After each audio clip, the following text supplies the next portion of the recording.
CENI. Arrêtage définitif de la RAL 2023-2024.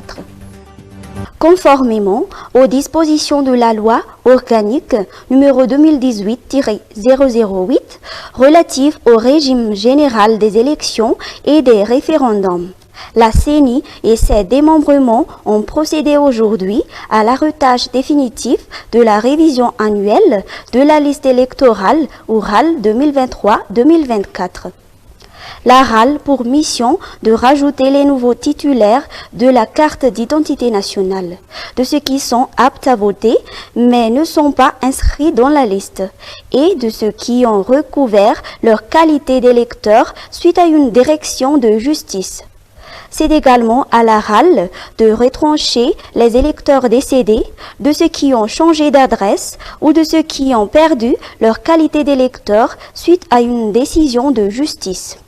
Pour Tana 5, par exemple, 144 986 électeurs sont inscrits dans la liste arrêtée définitivement ce 15 mai 2024, selon le président de la SED, Mamzara Tianter, soit une augmentation de 6 264 électeurs par rapport à la précédente liste utilisée aux élections présidentielles de novembre 2023.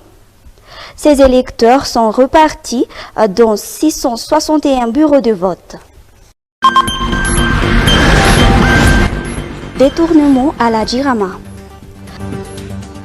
10 ans de travaux forcés pour 3 anciens responsables.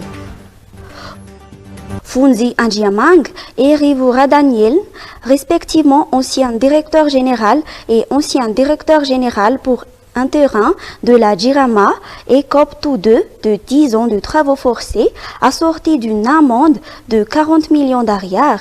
Angela Zassi, directrice générale adjointe de la société au moment des faits, écope également de la même peine.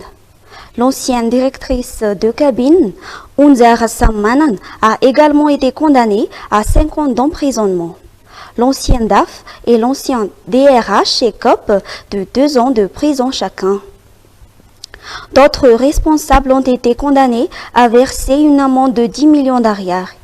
Outre les peines d'emprisonnement, ferme et de travaux forcés, tous les condamnés sont également contraints de payer 2,5 milliards d'ariars conjointement et solidairement à la Jirama en guise de dommages et intérêts. Ces responsables sont condamnés pour abus de fonction, détournement et deniers publics et blanchiment d'argent. Leurs comptes bancaires ont été saisis par la RAI. Le procès d'une quarantaine d'employés de la Jirama s'est déroulé lundi et mardi à la cour criminelle du pôle anticorruption d'Antananarivo en l'absence des principaux suspects. RAI. Décès du nouveau directeur général. Le monde de la magistrature est en deuil. Aimé Rassoulou-Armanan, directeur général de l'Agence de recouvrement des avoirs illicites ou ARAI, récemment nommé à ce poste, est décédé hier à l'âge de 51 ans. Aimé Rassoulou-Armanan est décédé après avoir été admis dans un hôpital privé de la capitale pour une intervention chirurgicale. Magistrat de premier grade et diplômé en droit de l'université d'Antananarivo, Aimé Rassoulou-Armanan a consacré sa carrière à servir la justice. Avant de prendre en main la RAI, il avait été le président de premier degré du pôle d'anticorruption ou PAC d'Antananarivo.